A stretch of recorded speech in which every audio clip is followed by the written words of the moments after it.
అందరికీ నమస్కారం, శుభోదయం. Welcome to profit master. వాళ్ళ 21 మే వెన్స్డే ఇంటర్నేషనల్ మార్కెట్స్లో పర్ఫార్మెన్స్, అలాగే మన మార్కెట్స్ మీద ఇంపాక్ట్ ఒకసారి చూద్దాం. ఏషియన్ మార్కెట్స్లో ఒక మిక్స్డ్ ట్రెండ్ మనం అబ్జర్వ్ చేయవచ్చు. నికాయ్ ఒక 1/4% మీద నష్టాలతో ట్రేడ్ అవుతుంటే హాంకాంగ్ అండ్ షాంఘై రెండు కొద్దిగా పాజిటివ్ టెరిటరీలో మనకు కనిపిస్తున్నాయి. అమెరికన్ మార్కెట్స్లో ఎస్పెషల్లీ మనకి నిన్న దాదాపుగా 1/4% నుంచి 0.5% మేర నష్టాలు అయితే మనకి నమోదు కావడం మనం చూస్తున్నాం. Asia Pacific markets mostly rise after Wall Street rally pauses.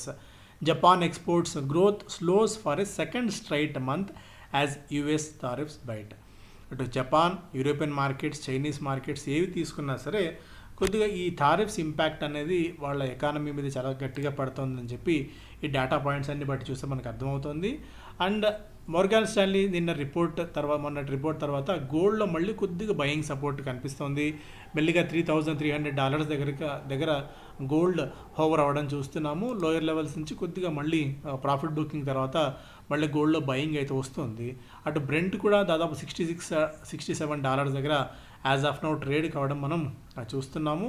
వాస్తవానికి మోర్గాన్ స్టాన్లీ చెప్పిన దానికంటే మరింత ఎక్కువ ఎఫెక్ట్ ఈసారి పడే అవకాశం ఉంది అనేది కూడా మోస్ట్ ఆఫ్ ది సీనియర్ ఎకానమిస్టులు కూడా చెప్తున్న మాట యుఎస్ సంబంధించి. అందువల్ల నిన్న మన మార్కెట్స్లో కూడా ఒక గట్టి సెల్లింగ్ రావడానికి వన్ ఆఫ్ ద రీజన్ అది కూడా ఉంది.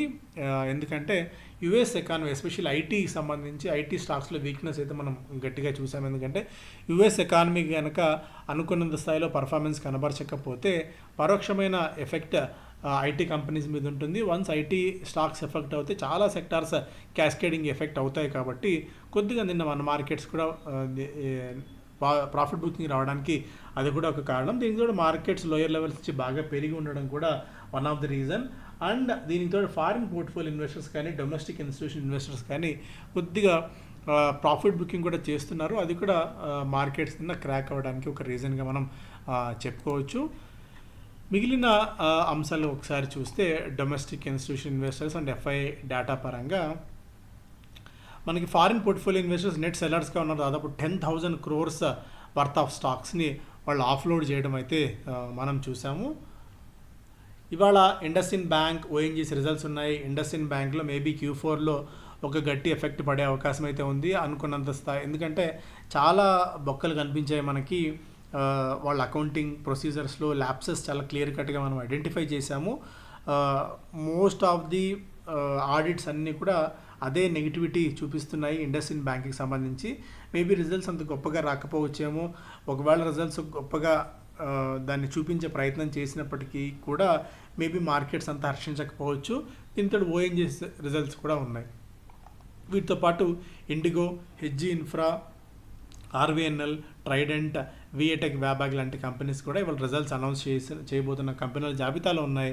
స్టాక్స్ పరంగా రిజల్ట్స్ అంటే పోస్ట్ మార్కెట్ రిజల్ట్స్ అనౌన్స్ చేసిన కంపెనీలో డిక్సన్ టెక్నాలజీస్ ఉంది. రెవెన్యూ ఏకంగా 121% మేర పెరిగింది. ప్రాఫిట్ 322 crores పెరిగింది. వాస్తవానికి దాదాపుగా 250 కోట్ల రూపాయల ఎక్సెప్షనల్ గెయిన్ ఒకటి రావటం దీనికి కలిసి వచ్చింది. బట్ అయినప్పటికీ కూడా మంచి రిజల్ట్స్ని దాదాపు 217 కోట్ల రూపాయలు బ్లూంబర్గ్ అంచనాలు ఉంటే దానికి 401 కోట్ల రూపాయలు అంటే అయినప్పటికీ కూడా దాదాపు ఈ ఎక్సెప్షనల్ గెయిన్ పక్కన పెడితే డబల్ ఆఫ్ ఇట్స్ ప్రాఫిట్స్ని వీళ్ళు చేయగలిగారు.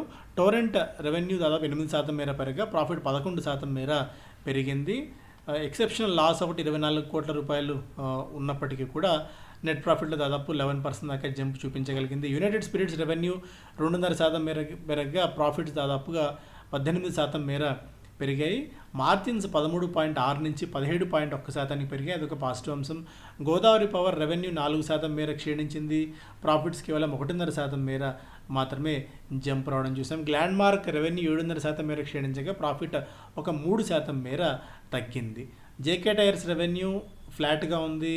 ప్రాఫిట్స్లో 34% మేర క్షీణత.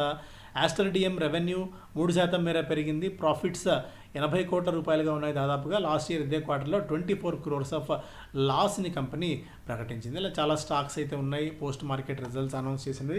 సెనోరెస్ ఫార్మా, యుఎస్ఎఫ్డిఏ వాళ్ళకి in an agreement acquire USFDA approved and from enalapril maleate tablets. Wockhardt నుంచి యుఎస్ఎఫ్డిఏ ఆమోదం పొందిన ఇది అప్లికేషన్ ఫర్ న్యూ డ్రగ్ ఇది యాండాస్ అంటారు. అది వీళ్ళు తీసుకోగలిగారు. వొకార్డ్ నుంచి enalapril is used for treatment of hypertension, heart failure. Abbreviated new drug something, నాకు ఇప్పుడు అంటే ఇమీడియట్గా స్ట్రైక్ అవ్వట్లేదు. యాండాస్ న్యూ డ్రగ్ అప్రూవల్కి సంబంధించింది. United Breweries, the company is increasing its manufacturing facility capabilities to an additional facility from ఇలియోస్ breweries in Andhra Pradesh. ఆంధ్రప్రదేశ్లో తన సామర్థ్యాన్ని పెంచుకుంటుంది. United Breweries State Bank of India $3 billion వరకు ఫారిన్ కరెన్సీ బాండ్లు జారీ చేయడం ద్వారా నిధులు సమీకరించే ప్రయత్నం చేస్తుంది. ఆస్ట్రా మైక్రో $174 కోట్ల కన్వర్టబుల్ వారెంట్స్ జారీ చేసింది. Coal India clarifies that activities related to listing of CMPDAL and BCCL are in progress. So 2 కంపెనీస్ని లిస్ట్ చేసే అంశం మీద ప్రోగ్రెస్ కొనసాగుతోంది అని చెప్పి వెల్లడించింది Coal India. Nazara Tech fuse box అన్న కంపెనీని వీళ్ళు కొనుగోలు చేయడం అయితే చూసాము. So major Sonata Soft, the company launches agent bridge, a managed services offering for agentic workflows. ఇవి స్టాక్స్ పరంగా మనం చూస్తే. And ONGC, IndiGo, IndusInd, PFC, NTPC green, RVNL results announce చేస్తే యునైటెడ్ స్పిరిట్స్ Q4లో దాదాపు ప్రాఫిట్ 75% దాకా పెరిగింది. KPR మిల్స్లో ప్రమోటర్లు 3.2% మేర వాటాని విక్రయించబోతున్నారు. టోరెంట్ ఫార్మా 498 crores ఆఫ్ ప్రాఫిట్స్ని అనౌన్స్ చేసింది. టిక్సన్ టెక్నాలజీ ఆల్రెడీ మనం మాట్లాడుకున్నాం. ఎకనామిక్ టైమ్స్ ఫస్ట్ పేజ్లో FM urges regulation with pro growth bent says to mind principle of minimum necessary maximum feasible rules. And with no BPSL Bharat మనకి Bhushan power steel సంబంధించిన deal లేకపోవడంతో గతంలో JSW steel తీసుకున్న ఈ tax sops ఏవైతే ఉన్నాయో వాటికి సంబంధించి మళ్ళీ తవ్వే ప్రయత్నం చేస్తుంది. ఐటీ డిపార్ట్మెంట్ భూషణ్ పవర్ ఫైల్ని రీఓపెన్ చేస్తుంది అన్నట్టుగా కూడా ఒక అప్డేట్. ఇక్కడ జేఎస్డబ్ల్యూ స్టీల్ కూడా కొద్దిగా ఇంపాక్ట్ అయ్యే అవకాశం అయితే ఉంటుంది. Now audit regulator turns up heat on Gensol as probe widens. So ఇక జెన్సాల్ గురించి మనం ఎంత తక్కువ మాట్లాడుకుంటే అంత మంచిది, ఎందుకంటే పూర్తి స్థాయిలో ఏజెంట్ వ్యవస్థని, బ్యాంకులని, రీటైల్ ఇన్వెస్టర్స్ నమ్మకాన్ని ఉప్పు పాతరేసిన కంపెనీ అది. Exxon, BP and Shell explore tie up with ONGC in KG block. So ఇవన్నీ కూడా. అలాగే వోడాఫోన్ ఐడియా ముంబైలో 5G సేవలని ప్రారంభించబోతోందన్నట్టుగా కూడా ఒక ఇది మనం చూడవచ్చు. తర్వాత కోర్ సెక్టార్ గ్రోత్ దాదాపు 8 నెలల కనిష్ట స్థాయికి చేరింది ఏప్రిల్ నెలలో అన్నట్టుగా కూడా ఒకటి. ఇండస్ట్రియల్ అవుట్పుట్ గ్రోత్ అనుకున్నంత స్థాయిలో లేదు.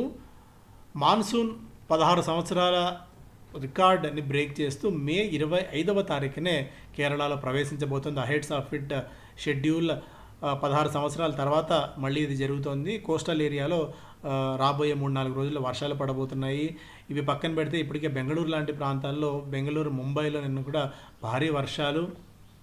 హిందాల్కో Q4 దాదాపు 66% మేర Q4 ప్రాఫిట్స్ పెరిగాయి. అనలిస్ట్ అంచనాలని కంటే మెరుగైన ఫలితాలని కంపెనీ అనౌన్స్ చేసింది. రికార్డు స్థాయిలో క్వార్టర్లీ రెవెన్యూ ఉంది. డౌన్ స్ట్రీమ్ అల్యూమినియం ఎబిటా దాదాపు 500 కోట్ల రూపాయల వరకు ఉండబోతున్నట్టుగా కూడా ఒక అప్డేట్. ఓవరాల్గా 2025లో ప్రాఫిట్స్ 57% పెరిగి 16,002 కోట్ల రూపాయలకు చేరాయి. అండ్ 8,000 కోట్ల రూపాయలతో విస్తరణ కోసం ఈ ఏడాది 8,000 కోట్ల రూపాయలు ఖర్చు చేయబోతున్నట్టు కంపెనీ వెల్లడించింది. రెవెన్యూ, ఎబిటా అన్నీ కూడా ఆల్ టైమ్ గరిష్ట స్థాయిల దగ్గర హిందాల్కో నమోదు చేయగలిగింది. డ్రోన్స్ మనకి ఆపరేషన్ సింధూర్ తర్వాత, పహల్గామ్ అటాక్ తర్వాత కూడా డ్రోన్ రిలేటెడ్ స్టాక్స్లో చాలా పాజిటివిటీ అయితే ఉంది. ఇక్కడి నుంచి మేబీ ఒక 5-10% పెరిగినప్పటికీ కూడా బట్ రిస్క్ ఆన్ మోడ్ అయితే ఉంటుంది. రిస్క్ రివార్డ్ రేషియోలో చూసుకుంటే రివార్డ్ తక్కువ, కొద్దిగా రిస్క్ ఉండే ఛాన్సెస్ ఎక్కువ ఉన్నాయి. ఎందుకంటే రాబోయే 5 ఏళ్ల కాలంలో ఈ డ్రోన్స్ మనకి ఈ అటాక్లో కీలకమైన పాత్ర పోషించిన తర్వాత ప్రభుత్వం డ్రోన్స్ మీద ఎక్కువగా ఫోకస్ పెట్టే అవకాశం ఉంది. దేశీయ కంపెనీస్ బెనిఫిట్ అవుతాయి. కాకపోతే జస్ట్ సెంటిమెంట్ ఒకటే వర్కౌట్ అవ్వదు. సెంటిమెంట్తో పాటు వాళ్ళకి ఆర్డర్స్ రావాలి, ఆర్డర్స్ ఎగ్జిక్యూట్ చేయాలి, అండ్ ఇవన్నీ ప్రాఫిట్స్ రూపంలో కన్వర్ట్ అవ్వాలి. అప్పుడు మాత్రమే వీటి నుంచి మనం బెనిఫిట్ పొందుతాం. కానీ కేవలం సెంటిమెంట్ కొద్ది కాలం పాటు, కొన్ని రోజుల పాటు మాత్రమే ఉంటుంది. బట్ ఏ చిన్న నెగిటివ్ న్యూస్ వచ్చినా కూడా అలాంటి సెంటిమెంట్ మళ్ళీ ఫిజిల్ అవుట్ అయ్యే అవకాశం ఉంటుంది. ఐడియా ఫోర్జ్ ఆపరేషన్ సింధు తర్వాత 50% మేర పెరిగింది. పరాస్ డిఫెన్స్ 16%, జెన్ టెక్నాలజీస్ 37% పెరిగినప్పటికీ కూడా ఆర్డర్స్ పాయింట్ ఆఫ్ వ్యూలో భారత్ ఎలక్ట్రానిక్స్ అండ్ హిందుస్థాన్ ఏరోనాటిక్స్కి స్ట్రాంగ్ ఆర్డర్ బుక్ ఉంది. అందువల్ల అట్లాంటి కంపెనీస్ కన్సిడర్ చేయొచ్చని చెప్పి బ్రోకింగ్ కంపెనీస్ చెప్తున్నప్పటికీ కూడా చాలా స్ట్రాంగ్గా, మిగిలిన కంపెనీస్ విషయంలో పూర్తి న్యూస్ ఆధారంగా తీసుకోవడం మాత్రం రిస్క్ చాలా ఎక్కువగా ఉంటుంది అన్న విషయం మనం దృష్టిలో పెట్టుకోవాలి. 7 companies Jaro institute and Credila, Sri Lotus developers, calibre mining, యూరోపాత్రిక్ సీల్స్, జెమ్ ఆరోమాటిక్స్ అన్న కంపెనీస్కి ఐపీఓస్ ఆమోదం లభించింది సెబీ నుంచి. అలాగే స్టార్ హెల్త్ రీటైల్ మీద ఫోకస్ పెట్టబోతున్నాము అని చెప్పి వెల్లడించింది. గ్రో ప్రీమియమ్స్ని మరింతగా పెంచుకోవడానికి క్లెయిమ్స్ మేనేజ్మెంట్ విషయంలో పటిష్టంగా ఉంటూ ఆపరేషనల్ ఎక్స్పెన్సెస్ తగ్గించుకునే ప్రయత్నం చేస్తున్నామని చెప్పి స్టార్ హెల్త్ అయితే చెప్తోంది. Raise a toast Scotch prices ఒక 20-25% మేర 20-22% మేర తగ్గే అవకాశం ఉందని చెప్పి ఇండస్ట్రీ భావిస్తోంది. ఎందుకంటే యూకేతో మనం ఒప్పందం కుదుర్చుకున్న తర్వాత అక్కడి నుంచి దిగుమతి చేసుకునే లిక్కర్ మీద ప్రైజెస్ తగ్గే అవకాశం అయితే ఉంటుంది. అయితే అది ఇండస్ట్రీ ఎక్స్పెక్ట్ చేస్తుంది. ఒకవేళ ఆ ప్రైజెస్ తగ్గించే క్రమంలో ప్రభుత్వాలు ఏమైనా ఇంటర్ఫియర్ అయ్యి మళ్ళీ అడిషనల్గా ఏదైనా ఛార్జెస్ విధిస్తాయా, అడిషనల్గా పన్నులు ఏమైనా విధిస్తాయో చూడాలి. ఎందుకంటే కామన్ మ్యాన్కి తక్కువ ధరకి అంటే దాదాపు 20-25% మేర ఇవి తగ్గిపోతున్నాయి, స్కాచ్ ప్రైజెస్ తగ్గుతాయంటే ఏ ప్రభుత్వం కూడా చూస్తూ అంత ఈజీగా ఇచ్చే ప్రయత్నం ఉండకపోవచ్చు. బట్ చూడాలి, ఒకవేళ ప్రైజెస్ తగ్గితే లిక్కర్ ప్రియులకు ఒక శుభవార్త. Business Standard expedite M&As that pose no competition threat, అదొకటి.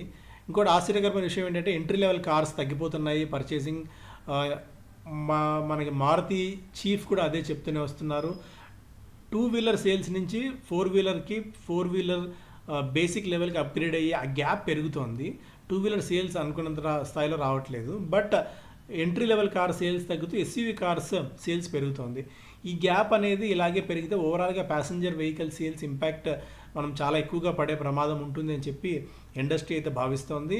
ఈ 2 వీలర్ నుంచి 4 వీలర్కి అప్గ్రేడ్ అయ్యే వాళ్ళ సంఖ్య పెరగాలి, అప్పుడు మాత్రమే ఓవరాల్ ఇండస్ట్రీ గ్రోత్ ప్రాస్పెక్ట్స్ ఉంటాయనేది ఓవరాల్గా ఇండస్ట్రీ చెప్తున్న మాట. Reliance moves SC over 1.5 billion gas dispute with government. Okay, ఇవన్నీ కూడా ఫస్ట్ పేజ్లో. కోవిడ్ మెల్లగా మళ్ళీ తన ఇది చూపిస్తోంది. 164 కేసులు ఇండియాలో నమోదయ్యాయి. హాంకాంగ్, సింగపూర్, థాయిలాండ్ ఇలాంటి ప్రాంతాల్లో మళ్ళీ కోవిడ్ కేసుల సంఖ్య భారీగా పెరుగుతోంది. ఇప్పుడు ప్రభుత్వం అంత సీరియస్గా దీని గురించి భయపడాల్సిన అవసరం లేదని చెప్తున్నప్పటికీ కూడా జస్ట్ ఒక నంబర్ పాయింట్ ఆఫ్ వ్యూలో మనం ఎప్పటికప్పుడు కొద్దిగా అప్రమత్తంగా ఉండాలి. IndusInd may flash red in Q4 already మనం డిస్కస్ చేసిన అంశం ఇది. Focusing on exports, deep discounts ఇండియాలో ఇచ్చే బదులు ఎక్స్పోర్ట్స్ మీద ఫోకస్ పెడితే మరింత లాభాలు ఉంటాయని చెప్పి హుందాయ్ భావిస్తోంది. 26 ప్రోడక్ట్స్ని 2030 నాటికి పైప్ లైన్లలో వాటిని లాంచ్ చేస్తాము అని చెప్పి కూడా కంపెనీ వెల్లడిస్తుంది. ఇవి ప్రధానమైన వార్తలు. అండ్ మెంటార్షిప్ ప్రోగ్రామ్ బ్యాచ్ 40 మనకి జూన్ 9వ తారీఖు నుంచి ప్రారంభం కాబోతోంది. వెరీ బేసిక్స్ అంటే స్టాక్ మార్కెట్లో ఉన్న బేసిక్స్ నుంచి ఒక ప్రొఫెషనల్ ట్రేడర్కి అవసరమైన సమాచారం అంతా కూడా మీరు ఈ కార్యక్రమంలో తెలుసుకోవచ్చు. ఆసక్తి ఉన్న వాళ్ళు ఈ నెంబర్స్కి మీరు ఫోన్ చేసినా వాట్సాప్ చేసినా కూడా మీకు మరిన్ని వివరాలు తెలుస్తాయి. Thank you so much.